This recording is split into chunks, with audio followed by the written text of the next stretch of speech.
안녕하세요. 미국 주식하는 인겐입니다. 오늘 미국장 한번 보겠습니다. 구독과 좋아요 부탁해요. 오늘 시장은 노동시장 둔화 신호가 이어지면서 금리 인하 기대감이 커진 것이 투자 심리를 자극해 3대 지수는 이제 상승을 하는 모습을 보여줬는데요.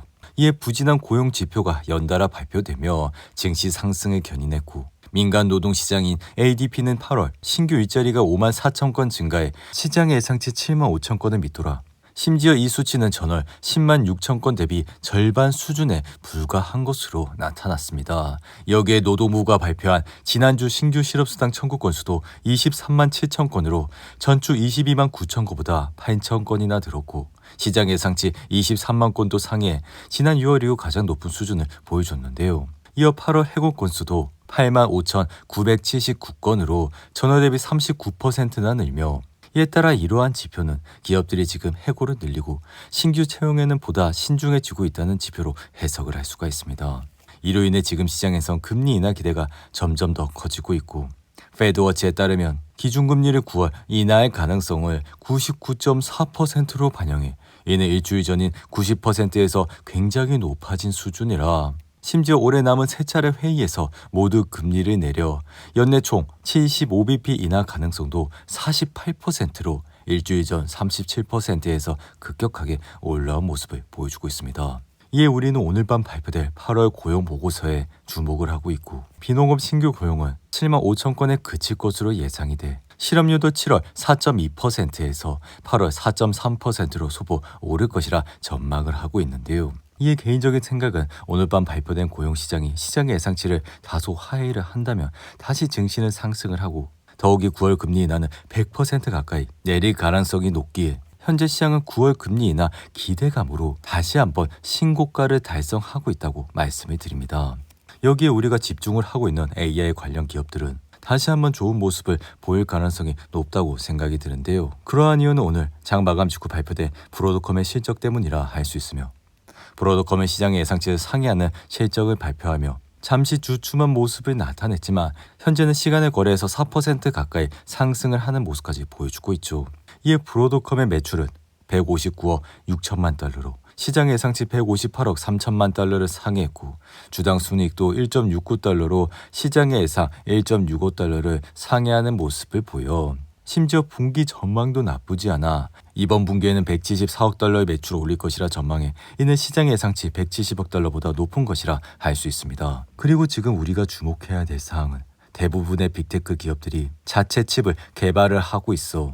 이 자체 칩을 개발을 한다는 것은 구글 그리고 애플이 자신들의 기술로 칩셋을 개발한다는 것이 아닌 결국 브로드컴을 통해 자체 모듈 칩을 개발하는 것으로 이러한 기업들의 정책이 점점 더 확장이 될 것이라 앞으로도 브로드컴의 성장세는 굉장히 높을 것이라 말씀을 드렸는데요. 여기에 인공지능 매출이 63%나 늘어 지금은 그 무엇보다 브로드컴의 AI 매출이 이렇게 증가했다는 것이 지금 증시의 키포인트라고 말씀을 드립니다. 이로 인해 브로드컴은 이날도 1% 이상 올라 306달러로 마감을 했지만 지금은 장외에서 316달러까지 올라가 만약 이렇게 해서 주가가 내일까지 오르게 되면 다시 한번 신고가를 달성할 것이라 생각이 드는데요. 이에 지금 아래 왼쪽에 보이시는 RSI는 57밖에 되지 않아 실제로 브로드컴의 주가가 고평가된 것은 아니라 말씀을 드리고 지난 6월 실적 발표 당시에도 시장의 예상치를 상회하는 모습을 보였기에 그 이후 주가는 지속적으로 상승을 하는 모습을 나타냈다 할 수 있습니다. 여기에 앞으로 AI 시장은 굉장히 돈이 많이 들어가는 시장이라 진입장벽이 매우 높다고 할 수 있으며 이렇게 선진입을 해서 이미 시장을 장악하고 있는 기업에 우리의 소중한 돈을 투자해야 된다고 말씀을 드리는데요. 이에 엔비디아도 이날 0.61% 상승해 171달러까지 올라왔고 사실 지금은 중국산 칩셋 이슈로 인해 눌림목은 있지만 저의 생각은 중국 기업은 엔비디아를 위협할 가능성이 그리 많지는 않아. 여기에 아마존과 구글, 메타, 마이크로소프트, 오픈 AI의 인공지능 관련 매출이 급격하게 증가하고 있어.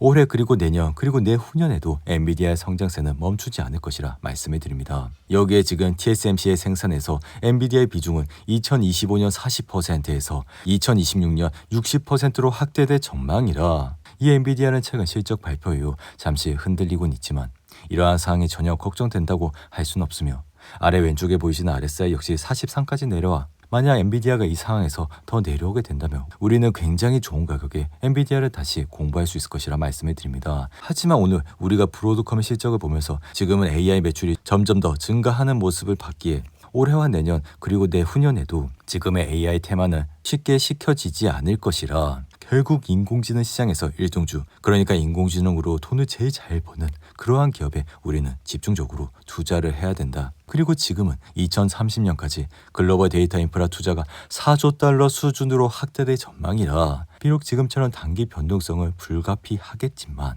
엔비디아 같은 좋은 기업의 밸류에이션은 장기적으로 산업 인프라화에 기반한 프리미엄을 유지할 가능성이 굉장히 크다고 할 수가 있죠.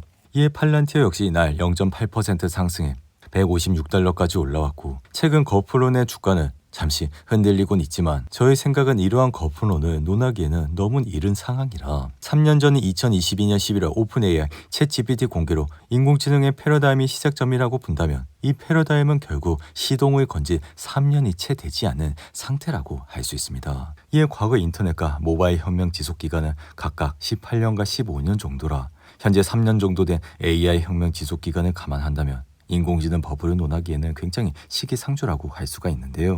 이에 지금 팔란티어는 인공지능으로 돈을 잘 벌고 있고 매출 성장세도 40% 이상 높기에 이에 최근 AI 거품론 근거로 떠오른 MIT 보고서는 인공지능에 대한 부정적인 면만 강조돼 거품 논란이 불거졌지만 당연히 이 시장은 선진입한 업체, 그러니까 선두업체가 돈을 쓸어 담는 시장이기에 대부분의 회사들은 실패할 확률이 굉장히 높다고 할 수가 있죠.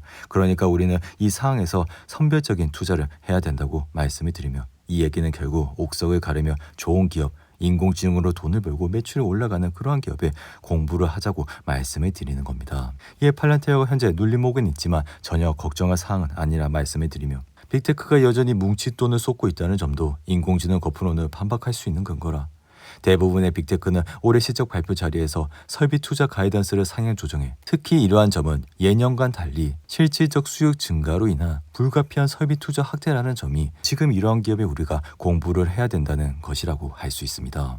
이에 지금 우리가 이 시장에서 선발적 투자, 그러니까 옥석을 가리며 투자를 해야 되는 이유는 피그마가 첫 분기 실적을 발표해 시장의 기대치를 웃돌았음에도 불구하고 주가가 20% 가까이 하락을 했기 때문인데요. 이에 피그마의 매출은 시장 기대를 웃돌았지만 향후 가이던스가 부담으로 작용해 주가는 엄청나게 하락을 했고 실제 서학개미들은 최근 피그마를 대량 매수하면서 피그마는 고점 대비 급격하게 하락을 하고 있는 모습을 보여주고 있습니다.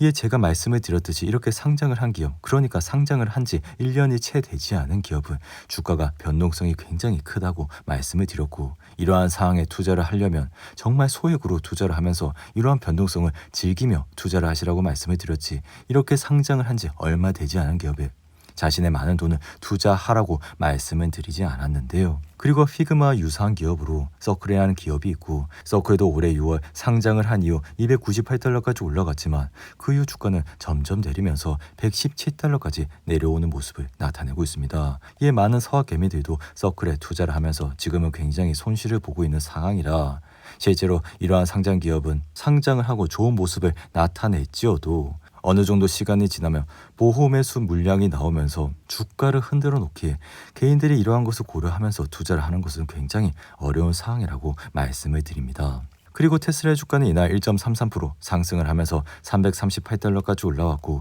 사실 테슬라가 이날 상승을 하게 된 주요 배경은 로보택시 앱을 배포했기 때문이라 할 수 있는데요. 이에 미국에서 로보택시 앱을 일반 대중에게 배포하기 시작해 차량 호출 서비스의 본격적인 확대 방침을 알려 이에 앱과 차량 호출 서비스를 처음 이용했다는 한 승객은 로보택시 앱을 내려받아 대기 명단에 들어간 지 2시간 이내 첫 승차가 이루어졌다며 아쉽게도 운전석에 탄 누군가의 감독을 받으며 운행이 돼 지금은 단지 로보택시가 정확하게 무인으로 동작을 하지 않는 것을 확인할 수 있습니다. 이에 지금 테슬라는 실적이 좋지 않기 때문에 단기적으로는 10월 실적을 꼭 확인을 해야 된다 말씀을 드리며 개인적으로는 주가가 오르기 위해서 이렇게 모멘텀으로 움직이는 것이 아닌 결국 펀더멘털이 좋아야 기업의 주식도 올라간다는 것을 우리는 명심을 하고 투자를 해야 된다고 말씀을 드립니다. 오늘도 8분이 넘는 긴 영상 끝까지 시청해 주셔서 감사하고요. 가시기 전에 구독과 좋아요 잊지 마시고 그럼 저는 다음 영상에서 찾아뵙겠습니다. 감사합니다.